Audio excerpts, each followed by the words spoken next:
अध्याय 29 वफादारी 2।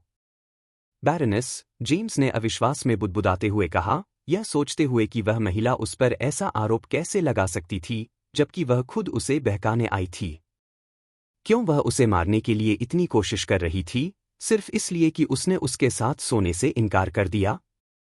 क्यों उसे एक विवाहित महिला के साथ संबंध न बनाने की नैतिकता के कारण दंडित किया जा रहा था? अगर मैं बाहर जाकर अन्य नौकरों को रो रो कर तुम्हारे बारे में बताऊं, तो वे नगर के गार्ड्स को बुला लेंगे और तुम्हें यहां से घसीटकर बाहर ले जाएंगे। कितना अच्छा दृश्य होगा तुम्हें अपना पक्ष रखते हुए देखना, लेकिन क्या तुम्हें पता है, जेम्स? कोई भी तुम पर विश्वास नहीं करेगा, कैटरीना ने अपनी नकली आंसुओं को पोंछते हुए कहा। तुम केवल एक बटलर हो। तुम्हारी जिंदगी का मोल मेरी तुलना में कुछ भी नहीं है। मैं एक बैरनेस हूं। यही कारण है कि तुम्हें मेरे जैसे लोगों के सहारे समाज में ऊपर चढ़ना होगा और यह काम तुम मेरे सहारे करोगे। मैं किसी से कुछ नहीं कहूंगी अगर तुम वही करोगे जो मैं चाहती हूं। मैंने तुम्हारे साथ कुछ नहीं किया, जेम्स ने उसे बीच में रोक दिया। उसे हमेशा पता था कि वह चालाक है, लेकिन ऐसे बात करना जैसे उसने कुछ किया हो, वास्तव में दिखाता था कि वह कितनी धूर्त थी। मेरी और मेरी नौकरानी की नज़र में यह सच नहीं है।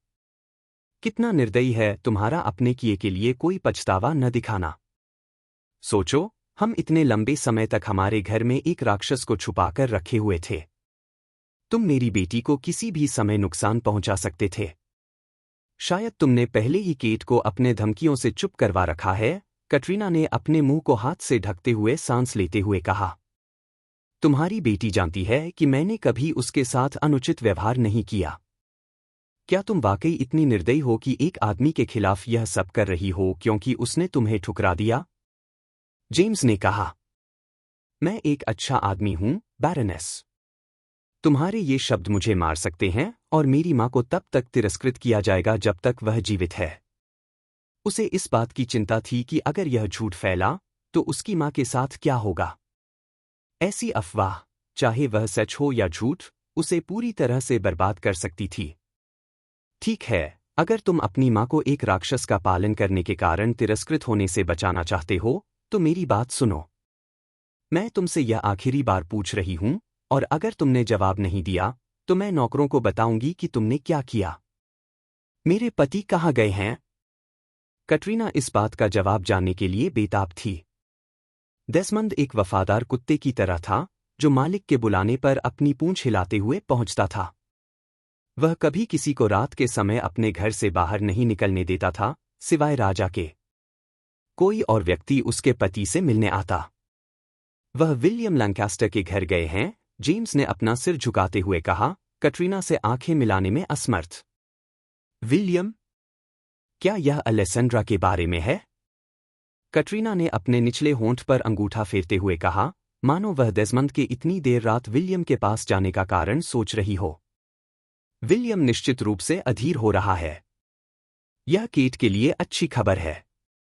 यदि वे अलेसेंड्रा को विलियम से विवाह के लिए भेज सकते हैं, तो ड्यूक के आने से पहले ड्यूक केवल एक नई पत्नी की तलाश ही कर सकेगा। केट एक नई संभावना के रूप में तैयार रहेगी। मैंने आपके सवालों के जवाब दे दिए हैं, बैरनेस। कृपया मुझे छोड़ दें, जेम्स ने उत्तर दिया, यह सोचते हुए कि उसके साथ कैटरीना का काम समाप्त हो गया है। अरे नहीं, अभी हमारा काम खत्म नहीं हुआ है, जेम्स। तुम्हारी जिंदगी अब मेरी मुट्ठी में है। मैं जितनी चाहूं, उतनी देर तक अपने ऊपर किए गए अत्याचार को सह सकती हूं और एक दिन अपने पति से इसके बारे में रोते हुए सब कुछ बता सकती हूं। अब तुम मुझसे अधिक वफादार हो। मैंने एक आदमी को तुम्हारी मां की निगरानी के लिए भेजा है, अगर तुम्हारे मन में भागने का कोई विचार आए, कैटरीना ने कहा। जेम्स ने यह सुनकर भयभीत होकर ऊपर देखा। मेरी मां को मत छुओ। यह सब तुम पर निर्भर करता है, जेम्स। कैटरीना ने अपनी आस्तीन से एक छोटी बोतल निकाली और उसे उसके हाथ में दे दिया। कल से मेरे पति के खाने में हर दिन इसका एक छोटा सा कतरा डालते रहना। जब तक वह बिना सहारे के खड़ा नहीं हो पाते, तब तक यह करते रहना। क्यों नहीं अलेसेंड्रा को? जेम्स ने बोतल लेते हुए पूछा। उसे उम्मीद थी कि कैटरीना उससे अलेसेंड्रा को भी मारने के लिए कहेगी। कटरीना ने उसकी बात का जवाब एक मुस्कान के साथ दिया। यह पहली बार नहीं था कि उसने इतनी दूर तक जाने का विचार किया था। यह संदिग्ध होता अगर अलेसेंड्रा और उसके पति दोनों अचानक से मर जाते। कटरीना को अलेसेंड्रा को मारने की जरूरत नहीं थी, क्योंकि वह जल्द ही उसके दृष्टि से बाहर हो जाएगी।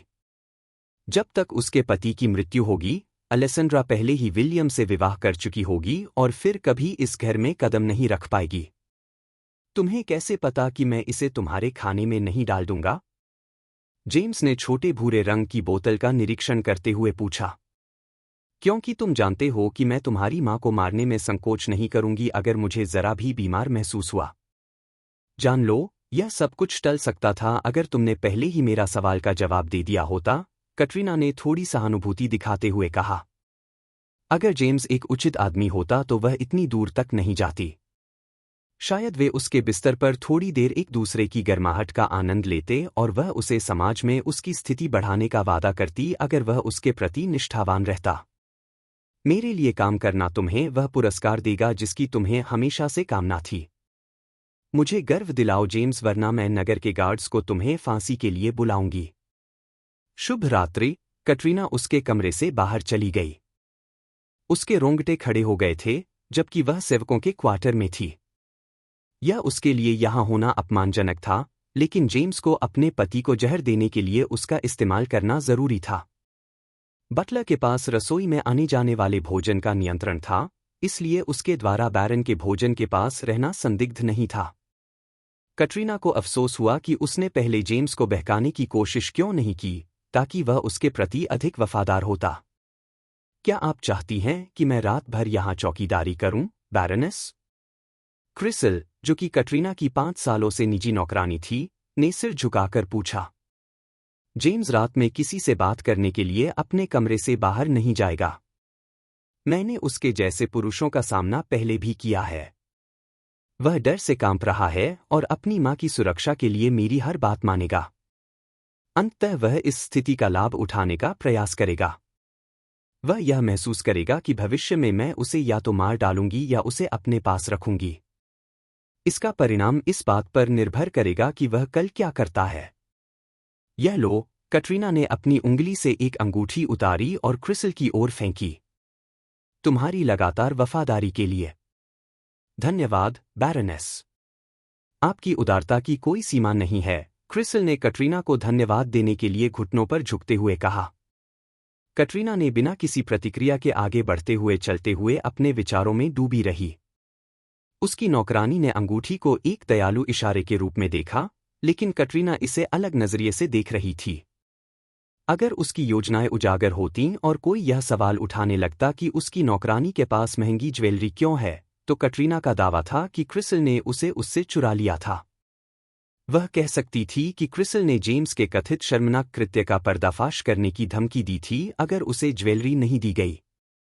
केट के अलावा कटरीना की नज़रों में कोई और महत्वपूर्ण नहीं था। इस क्रूर दुनिया में उसे अपनी इच्छाओं को पाने के लिए क्रूर होना पड़ा। बैरन के साथ हाल ही में तलाकशुदा एक महिला के रूप में पागल प्रेम का नाटक करना उसकी सबसे सफल साजिश थी। लेकिन उसका खेल अभी खत्म नहीं हुआ था। बैरन का सब कुछ उसके और केट के नाम होना चाहिए। कटरीना अचानक रुक गई। उसे याद आया कि उसे एक आखिरी काम करना था ताकि अगर उसने जेम्स को गलत समझ लिया और वह बैरन को सब कुछ बताने का प्रयास करे, तो उसके पास एक बैकअप योजना हो। क्रिसल, उसने अपनी नौकरानी को पुकारा। हमें जल्दी से मेरे शयन कक्ष में जाना होगा।